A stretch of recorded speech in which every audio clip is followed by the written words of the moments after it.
warahmatullahi wabarakatuh. Alhamdulillah, pada subuh yang mulia ini kita semuanya diberikan nikmat sehat walafiat oleh Allah, panjang umur dalam kondisi ibadah. Moga-moga semuanya senantiasa mendapatkan rahmat, mendapatkan ampunan Allah, diridhai hidup kita dunia akhirat. Semuanya moga-moga diberikan husnul khotimah. Kemarin diterangkan wajib kita ini sangka baik kepada orang-orang muslim, dan kita hati-hati jangan sampai sangka buruk kepada orang lain, wabil khusus orang muslim, umatnya Nabi Muhammad sallallahu alaihi wasallam.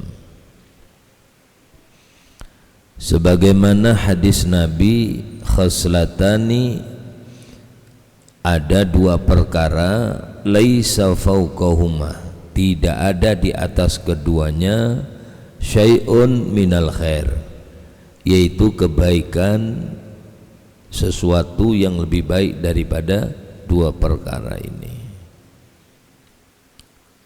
Karena kita ibadah seperti ini harus sangka baik kepada Allah, nata hati. Pertama katanya Nabi, husnudzon billah, sangka baik kepada Allah. Tadi terus setiap detik, setiap saat ini menjalani hidup, terus bahasa kita ini kepada Allah positive thinking, sangka baik terus. Walaupun pada zahirnya sesuatu yang menimpa kita itu tidak enak, ya, sakit, miskin, tiap punya cita-cita nggak kesampaian, doa udah 20 tahun, apa yang diinginkan tidak kesampaian. Jangan putus asa, terus sangka baik kepada Allah.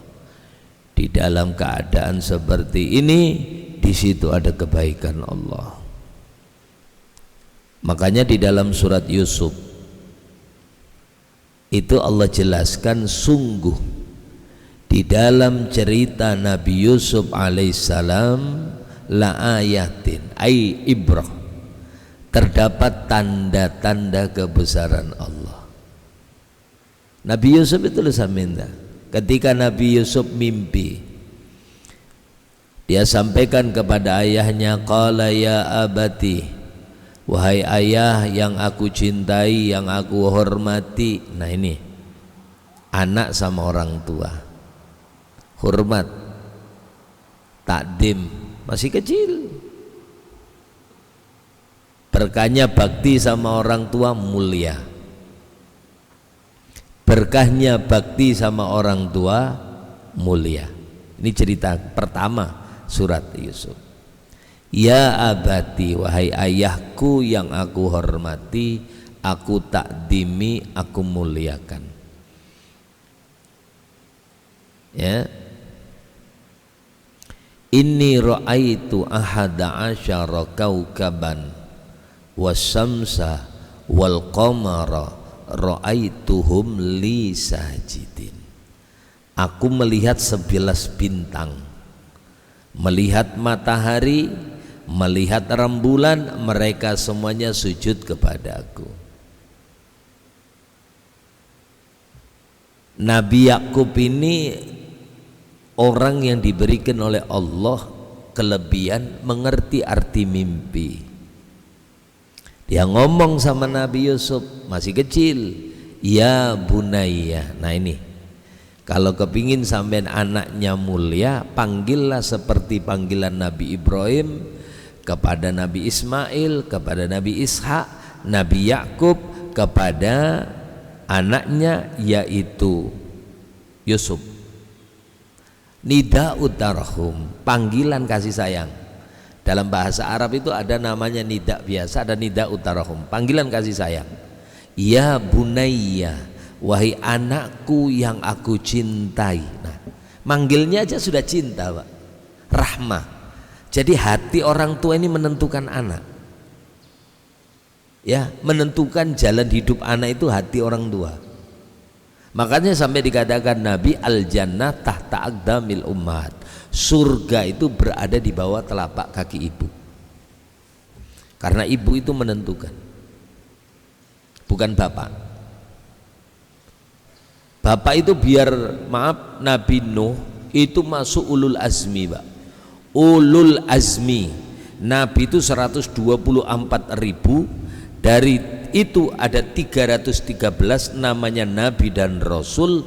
Dari 313 dipangkas lagi di dalam Quran, diceritakan riwayat hidupnya 25. Dari 25 disikat lagi, dipangkas lagi, yang hebat masuk golongan ulul azmi 5. Nabi Nuh, Ibrahim, Musa, Isa, Muhammad. Nabi Muhammad SAW.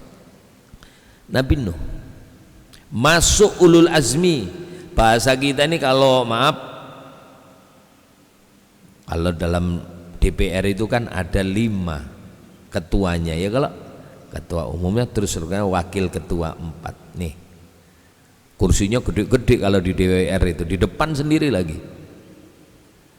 Ini Nabi Nuh, bibit unggul, ulul azmi, tapi kebetulan punya istri yang berani kepada suami, ndak nurut sama suami, nentang sama suami, hasilnya anaknya pun nentang kepada orang tua, berani kepada Allah. Nih hasilnya nih, gara-gara ibu yang durhaka ini menentukan. Bukan Nabi Nuh, bibit unggul tidak pengaruh.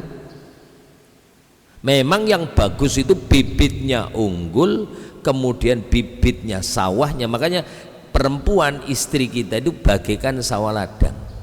Nisa'ukum harsul lakum fa'tu harsakum anna syi'tum wa qaddimu li anfusikum. Istri-istrimu bagaikan sawah ladang. Makanya sebelum nikah kata Nabi, tungkahul mar'atu li arba'in. Wanita itu macamnya ada 4, Pak. Ada yang karena cantiknya, ada karena keturunannya, ada karena hartanya, ada karena agamanya. Nabi pesen, pokoknya pilihin yang punya agama. Wis selesai.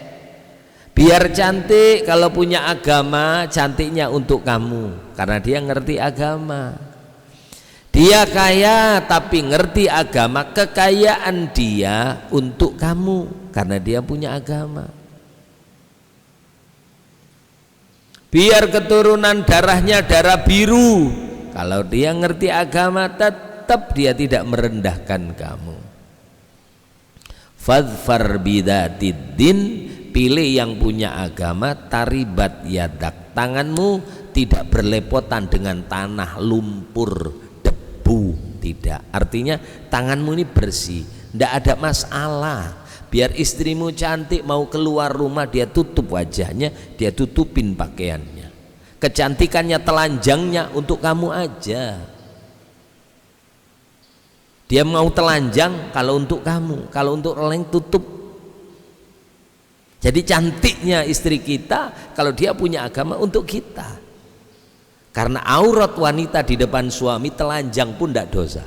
Malah seneng suami kalau istrinya telanjang. Ya kalau model sampean itu kan gitu, Pak. Wajahnya kelihatan sudah.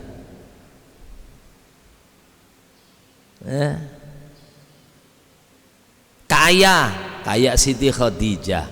Siti Khadijah itu kalau orang kaya ibarat di Samarinda itu 2/3 perputaran uang, 2/3 uang di Samarinda itu dipegang oleh Siti Khadijah. 2/3 perputaran uang di kota Mekah yang megang Siti Khadijah. Kaya luar biasa. Ya. Begitu nikah sama Rasulullah, hartanya dikasihkan Rasulullah. Sampai mau meninggal tidak punya kain kafan. Coba bayangkan. Karena Rasulullah uangnya disiarkan untuk agama. Sampai Nabi berkata, kalau ada orang, seorang istri kebetulan kaya, ya, kaya, suaminya miskin, kawin dia, tahu-tahu tengkar, tiba-tiba terucap, "Mas, kau kawin dulu sama saya ke sini, apa yang kau bawa?" Nih, ingatin, apa yang kau bawa ke sini? Karena tidak bawa apa-apa dia. Waktu nikah dulu karena tidak punya apa-apa, dia cuman modal, yang dibawa cuman sarung sama isinya, tidak bawa lagi. Ya katanya dia, "Aku tidak bawa apa-apa dek, aku cuman bawa sarung sama isinya." Apa jawaban istrinya? "Keluar kau dari rumah ini."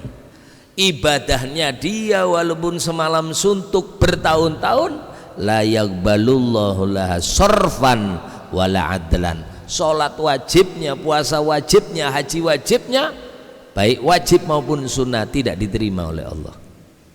Kalau ada seorang istri ngomong seperti itu. Siti Khadijah yang kaya kayak gitu Pak, mau meninggal, malu sama Rasulullah,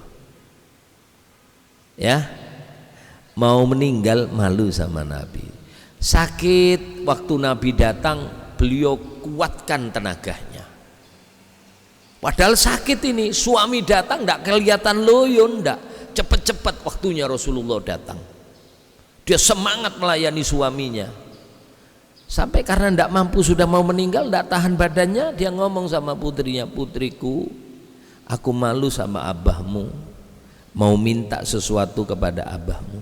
Tolong nah, kalau aku meninggal, permintaan terakhirku, tolong ketika aku meninggal, sorban beliau jadikan kain kafanku."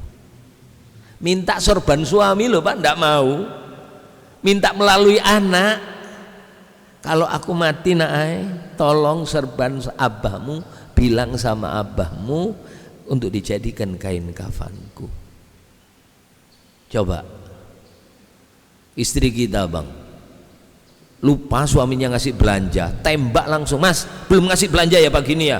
Nah, ini mau minta suami tidak berani langsung, melalui putrinya Siti Fatimah. Kaya, tapi subhanallah diserahkan untuk Rasulullah. Ini bibit Pak, makanya anak-anak Rasulullah unggul, bukan unggul sekali, sampai hari ini nah turunan Rasulullah unggul semuanya, alim seberataan. Karena datuknya kayak gitu, neneknya juga kayak gitu. Sayyidah Khadijah radhiyallahu anha menentukan Pak. Coba kalau sampai tidak percaya, bibit unggul nomor 1 durian montong, kalau ditanam buahnya 7 kilo. Saya kepingin tahu kalau ada bibit gini sudah subur di dalam polybag, mau ditanam, coba ditanam di tanah yang keras, paling tidak keras lah dulu, dia tidak akan subur. Apalagi lebih parah lagi, tanahnya berbatu bara, kelihatan batu baranya campur dengan tanah, tanam di situ, tungguin sebulan kering dia. Biar bibitnya tidak terlalu unggul, biasa-biasa aja, tapi sawah ladangnya, airnya, tanahnya subur, pengairannya hebat, tidak pernah kering, ngalir air sedikit-sedikit di tanah itu, gembur tanahnya, maaf, tanam tuh pohon. Nih, kenapa Nabi Daud itu istrinya 100 Pak. Nabi Daud itu istrinya 100. Dari 100 ini, kalau Nabi Sulaiman istrinya 200. Zaman bari boleh Pak kawin banyak gitu Pak, enggak apa-apa ya, enggak apa-apa. Ini maaf, dari 100 istri yang jadi anak, menguasai kekayaannya dunia, baik semuanya, tahulah sampean, dari istri 100 ini, yang satu senengannya perhiasan, yang satu senengannya uang. Istri-istri Nabi Daud macam-macam, tapi istrinya Nabi Sulaiman, ibunya Nabi Sulaiman itu kemana-mana zikir kepada Allah, la ilaha illallah, la ilaha illallah. Nah, zikir toh, mau cuci la ilaha illallah, masak nasi la ilaha illallah, la ilaha illallah. Dari 100 ini keluarlah Nabiullah Sulaiman alaihissalam. Dari 100 istri, yang satunya kepingin jadi raja terus, karena ibunya gitu, seneng harta, seneng ini apa, perhiasan aja, zikir kurang. Yang ibunya Nabi Sulaiman ndak mikirin apa-apa, dia hanya zikir kepada Allah. Allah berikan seorang anak yang diberikan oleh Allah satu kekuasaan yang tidak pernah terulang kembali. Istri kita, Pak. Makanya kalau pian punya bini lagi hamil, suami, bahasa kita ar-rijalu qawwamuna 'alan nisa, bimbing, jangan berdiam aja pokoknya bikin. Ndak, Dek, aku bagian Qur'annya, terus Mas kamu bagian sholawatnya. Terus berapa Mas aku baca? Ndak usah banyak Dek, pagi duduk berdiri bawa tek-tekan selawat ini nah. Berapa Mas yang ku baca? Cukup baca sholawat ma'thur, sholawat yang diijazahkan langsung dari Rasulullah. Apa nang ku baca? Sallallahu ala Muhammad. Itu tok Mas? Iya. Berapa kali Mas? 10.000 kali. Tek tek tek. Nggak sebentar Pak. Masa sallallahu ala Muhammad, sallallahu ala Muhammad, sallallahu ala. Nanti duduk lupa taruh tasbihnya, ambil lagi tek-tek, nyapu sallallahu ala Muhammad, sallallahu ala Muhammad, sallallahu ala Muhammad, sallallahu. Malam dilihat 10.000. Itu suami bagian Quran. Suami bagian Qurannya, istri bagian selawat. Ibarat racikan sholawat Quran masuk ke dalam rahim. Nggak ada yang bim salah bim terus anaknya jadi, itu nggak ada. Semuanya tirakat. Nabi Isa bisa ngomong karena tirakat ibunya. Wa ma kanat ummuki baghiya, ibumu bukan pelacur. Siti Maryam kata Allah, Maryam jangan ngomong, diem. Lapar. Wa huzzi ila jid'in nakhlah, goyang. Kurma digoyang bae. Menurut akal kurma kalau pian, apalagi perempuan mau melahirkan lagi, goyang kurma ndak mungkin jatuh. Coba sampean goyang pohon kelapa, jatuhlah kelapanya? Ndak mungkin. Tapi maaf, karena nurut sama Allah digoyang gini, jatuhan kurma itu kleplok kleplok kleplok kleplok, ndak usah naik. Tapi ingat, jangan ngomong lewat Bani Israel. Maryam, bapak-bapakmu, kakek-kakekmu itu orang soleh, lah kau hamil tanpa suami. Datang lagi, Maryam, wa makanat ummuki baghiyah, ibumu bukan pelacur, lah kok kau hamil tanpa suami. Ini sakit hati Pak. Ibunya dihina, bapaknya dihina, dirinya dihina. Tapi Allah katakan puasa, puasa ndak usah ngomong, dimo. Begitu lahir, tambah dicaci maki. Fa asarat ilai, Siti Maryam isyarat sama anaknya. Gila apa aku, katanya orangnya yang lewat-lewat. Aku akan ngomong sama anak fil mahdi sobia, yang masih digendongan, diorok. Gila apa? Subhanallah. Baru beberapa jam lahir, Nabi Isa langsung ngomong, qala ana abdullah atani alkitab. Aku ini hambanya Allah. Nah, ini menunjukkan kalau Nabi Isa itu bukan Tuhan. Kecil udah ngomong, udah ngaku dia, aku ini hambanya Allah, aku dikasih kitab, ya, dan aku dijadikan nabi oleh Allah. Wa ja'alani mubarakan aina ma kuntu, aku nanti di mana aja jadi keberkahan. Nih, bayi. Kenapa? Ibunya tirakat. Makanya sampean naruh, makanya maaf, istri sampean goyang, Mbak. Tiap malam digoyang, paham lah sampean?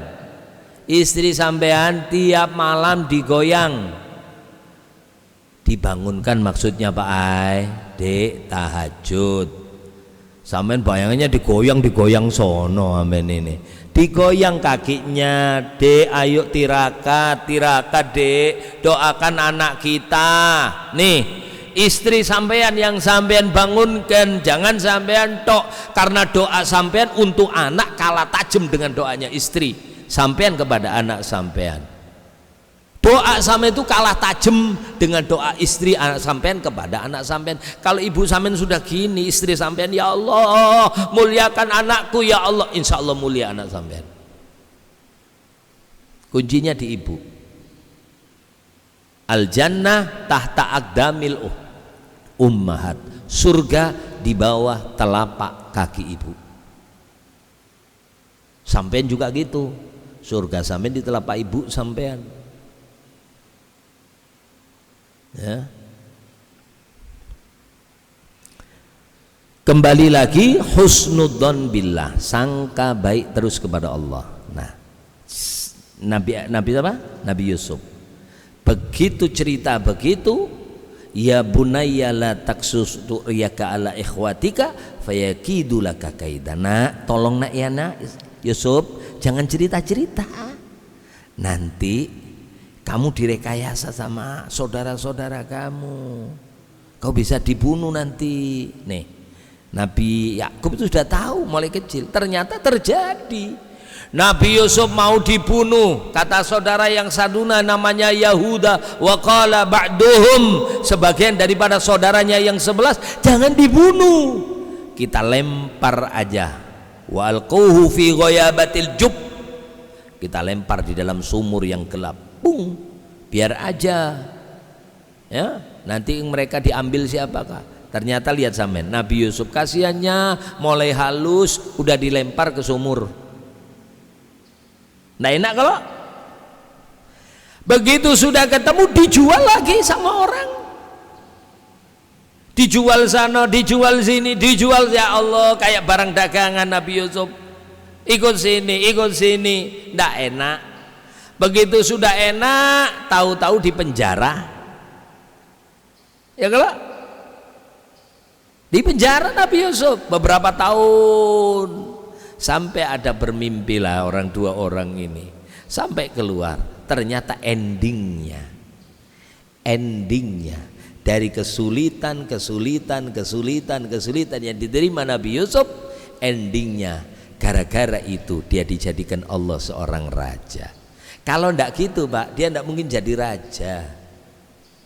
Karena maaf, keturunannya bukan anak raja. Kalau Nabi Daud punya Nabi Sulaiman ndak kaget, Nabi Daud sudah raja, punya anak raja, maklum.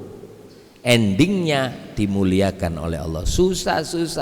Begitu juga sampean, kerja di sini ndak dapat, kerja di sini ndak dapat, endingnya enak. Pernah saya betul-betul saya takjub ini, kayak kejadian ini Pak. Ada orang dulu kerja di Pliwut di seberang sana, di PHK, udah berapa puluh tahun dia kerja, dapat pensiunan diputus, dapat 100 juta lebih. Dia datang ke rumah, cerita ya Bapak ya, nganggur saya Pak, sudah uang saya sudah habis setahun ini, saya kerja ndak dapat kerjaan, ya sudah usia tua Pak.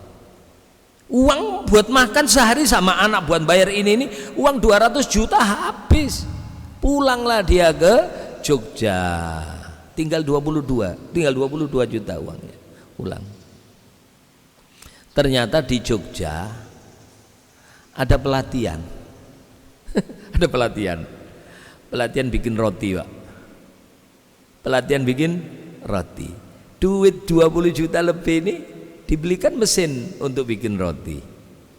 Udah, ternyata subhanallah, ternyata rotinya sukses. Beli mesin lagi, akhirnya mesinnya banyak. Dia ndak ikut kerja, cuman pagi selesai baca sholat duha, baca waqiah, tabarok, macam-macam, baru ke pabriknya itu, ke tempat orang kerja bikin roti. Nanti selesai masuk rumah lagi, bersih sampai 30 juta, 40 juta penghasilan dia dari jualan roti yang banyak anak buahnya ini. Apa ternyata? Alhamdulillah Pak Yai, dulu saya kalau ndak di PHK mungkin ndak kayak gini saya. Alhamdulillah barokahnya di PHK saya punya akhirnya bikin roti kayak gini. Sekarang saya bisa haji dengan istri saya, dengan anak saya. Dulu sampean kerja di Plywood berapa tahun itu sampai puluhan tahun bisa haji lah? Ndak bisa Pak Yai. Makanya nah di PHK seakan-akan berat, tapi sampai dikasih jalan oleh Allah dengan jalan yang tidak disangka-sangka. Makanya ada seorang raja, dia itu minta nasihat sama anak buahnya, penasehat. Presiden kan punya penasehat Pak. Ini raja punya penasehat. Penasehatnya ini mesti ngomong baik terus. Ya Pak, wahai penasehatku, saya gini.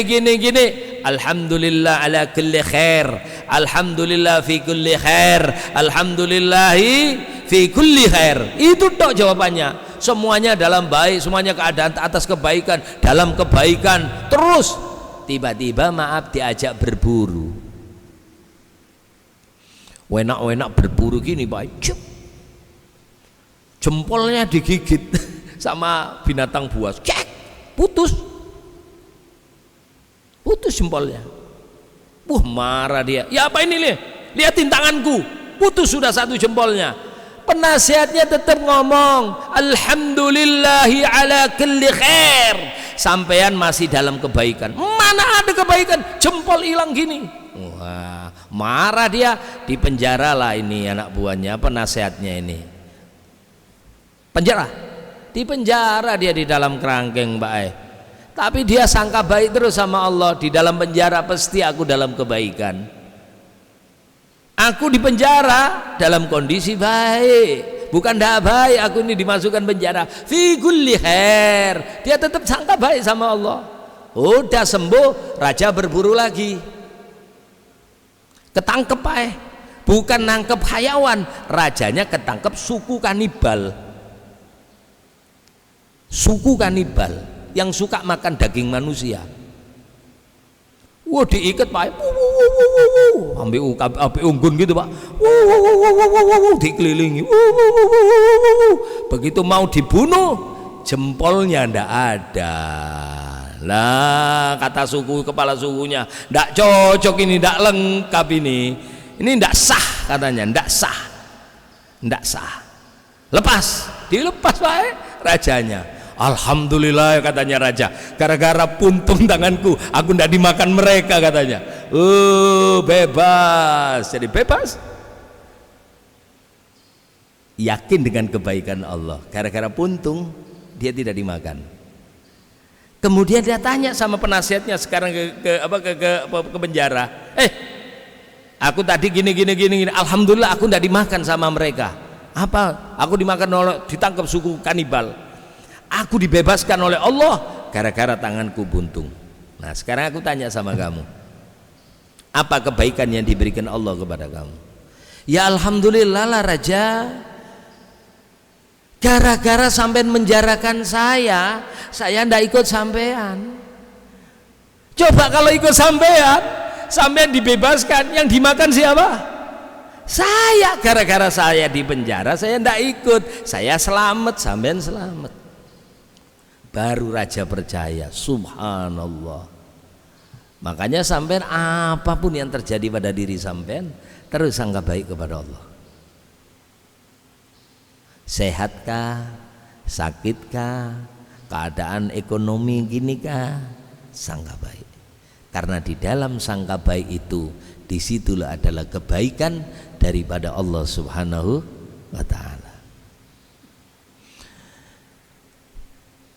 Wa husnudzan bi ibadillah, kemudian sangka baik kepada hambanya Allah. Jangan sekali-kali sangka buruk. Apalagi kalau orang pas berbuat baik sangka buruk sampean kepada dia. Wah, paling dia pamer. Itu seburuk-buruk sangka buruk. Dan ingat, sangka buruk menyebabkan orang itu mati su'ul khotimah. Makanya ada satu riwayat dalam hikayat itu diterangkan, ada orang kaya kayaknya sekek. Dia punya penghasilan besar Pak, di kampung itu terkenal. Ya, sebagai seorang penjahit pakaian raja. Karena penjahit pakaian raja tentunya ya bahasa kita ini kalau kita jahit ke tukang jahit biasa paling ongkos 50.000. Tapi kalau sudah desainer ya bajunya sama aja gini, tapi desainer ongkosnya sampai 2 juta. Jas itu kadang-kadang sampai ongkos 3 juta. Memang jahitannya itu halus, sudut-sudutnya itu kelihatan. Oh, sekolah Pak, dengan orang yang belajar sama orang biasa gini, dengan orang yang pakai teknik yang luar biasa, kaya dia. Karena maaf, ongkosnya besar, hartanya melimpah, sehingga maaf kalau ada orang susah dia datang ke rumah dia minta maaf ya, aku tidak bisa bantu kamu. Sehingga orang kampung mengatakan sekek, memang dia itu kaya tapi sekek, tidak kayak orang itu. Nah, seorang penjual daging, orangnya yang miskin, maaf, tiap hari membagikan 1 ekor sapi kepada seluruh penduduk kampung, terutama yang fakir miskin dan janda-janda, dikasih semuanya. Sehingga orang-orang muji dia, memang luar biasa tukang sapi, tukang daging, dermawan luar biasa ya. Tidak kayak si sekek itu, Haji Sekek katanya. Tapi beliau dibilang Haji Sekek tidak sakit hati dia ya. Kayak Al-Habib Abdullah bin Ali Al-Haddad di Bangil itu sodako tiap hari sama fakir miskin, tapi tidak pernah ketahuan, baru ketahuan setelah beliau meninggal. Al-Habib Ali Zainal Abidin, anak daripada Sayyidina Al-Husain, setiap hari membagikan hartanya kepada fakir miskin, tidak pernah ketahuan kecuali setelah beliau meninggal. Karena di punuknya ini Ali Zainal Abidin, Al-Habib Sayyidina Zainal Ali Zainal Abidin, di pundaknya ada bekas tonjolan hitam yang mengeras. Jadi orang-orang yang memandikan bingung, ini apa ini? Kok ada benjolan gede keras gini? Orang tidak paham. Ini biasa mesti dimiliki orang-orang yang biasa mikul. Coba orang yang biasa jualan cendol yang ngangkat gini, atau jualan pirikan batu gitu, liatin sininya. Atau orang yang minggul beras yang naik ke kapal itu mesti sininya keras, benjol. Ali Zainal Abidin seperti itu. Begitu direnung-renungi setelah beliau meninggal, gandum tidak ada dibagi, baru orang nanya-nanya, "Loh, selama ini siapa yang ngasih?" Pikir-pikir, lah semenjak Imam Ali Zainal Abidin meninggal, maka gandum tidak ada. Berarti yang selama ini tiap malam mengelilingi kampung-kampung memberikan gandum adalah beliau. Ya, ini tukang daging gitu juga dipuji-puji, tukang jahit diremehkan. Begitu tukang jahit meninggal, Pak, plek, stop daging, berhenti. Maka ini dianggap orang sekek, Pak. Begitu sudah gini, akhirnya tukang daging didatangin sama yang ngasih dikasih itu, "Pak, tumben Pak, kita tidak pernah dikasih daging lagi, udah seminggu loh." Diem 2 minggu, ngomong lagi, "Kenapa Mas stok daging, kan masih jualan?" Apa jawaban tukang daging? "Pak, minta maaf, yang bayarin udah meninggal." Siapa yang bayarin? Tukang jahit itu. Jadi setiap hari aku bagi-bagi daging, habis berapa aku datangin dia. Daging yang habis hari ini segini, beliau yang bayarin. Jadi selama ini yang sedekah tukang jahit. Iya, cuman beliau tidak pernah ngomong. Maka sekampungan sudah suudon, dia orang kaya yang sekek. Ini yang dikatakan ya, ketika as-shadaqatu sirri shadaqatu sirri tudfi'u ghadabar rabbi. Sedekah yang sembunyi-sembunyi itu meredam daripada murkanya Allah. Angin menjadi baik. Kayak gini nih, sepoi-sepoi, ini berkahnya orang nang sedekah sembunyi-sembunyi. Hujan menjadi rahmat, berkah sedekah orang yang sedekah sembunyi-sembunyi. Itu ada hadis yang panjang baik ceritanya masalah ini. Cuman karena waktunya yang tidak cukup ya, saya kira cukup sekian aja. Moga-moga yang saya sampaikan ini manfaat, barokah fid dini wad dunya wal akhirah. Moga-moga semuanya diberikan husnul khatimah. Al-Fatihah. A'udzu billahi minasyaitonir rajim. Bismillahirrahmanirrahim. Alhamdulillahi rabbil alamin arrahmanirrahim. Iyyaka na'budu wa iyyaka nasta'in. Shiratal mustaqim. Shiratal ladzina an'amta 'alaihim ghairil maghdubi 'alaihim waladdallin. Amin. Amin amin ya Allah rabbal alamin. Bismillahirrahmanirrahim. Asyhadu an la ilaha illallah Muhammadur Rasulullah sallallahu alaihi wasallam. La ilaha illallah, la ilaha illallah. Al-Malikul Haqqul Muhammadur Rasulullah sallallahu alaihi wasallam. Allahumma anfa'na bima 'allamtana wa 'allimna bima yanfa'una. Fir lana dzunubana wa liwalidina. Ampuni dosa kami ya Allah, ampuni dosa kedua orang tua kami. Wandur ilaihim bi'ainir rahmah. Pandang ibu bapak kami ya Allah dengan pandangan rahmatmu. Wandur ilaihim bi'ainil maghfirah. Pandang orang tua kami ya Allah dengan pandangan ampunanmu. Wandur ilaihim bi'ainir ridha. Pandang ibu bapak kami ya Allah, guru-guru kami, keluarga kami, anak-anak kami, keturunan kami, keluarga istri kami, orang tua kami, kakek nenek kami, dan seluruh cucu-cucu kami, saudara-saudara dan kaum muslimin dan muslimat.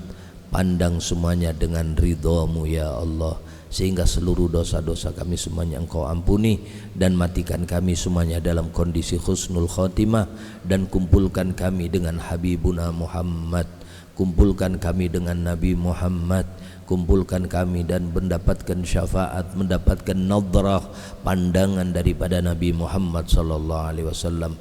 Matikan kami semuanya ya Allah dalam kondisi husnul khatimah. Matikan kami semuanya ya Allah dalam kondisi husnul khatimah. Matikan kami ya Allah dalam kondisi husnul khatimah, bisa mengucapkan kalimatut thayyibah la ilaha illallah Muhammad Rasulullah. Rabbana atina fid dunya hasanah wa fil akhirati hasanah wa qina adzabannar. Sallallahu nabiyil alhamdulillahi rabbil alamin. Saya kira cukup itu. Assalamualaikum warahmatullahi wabarakatuh.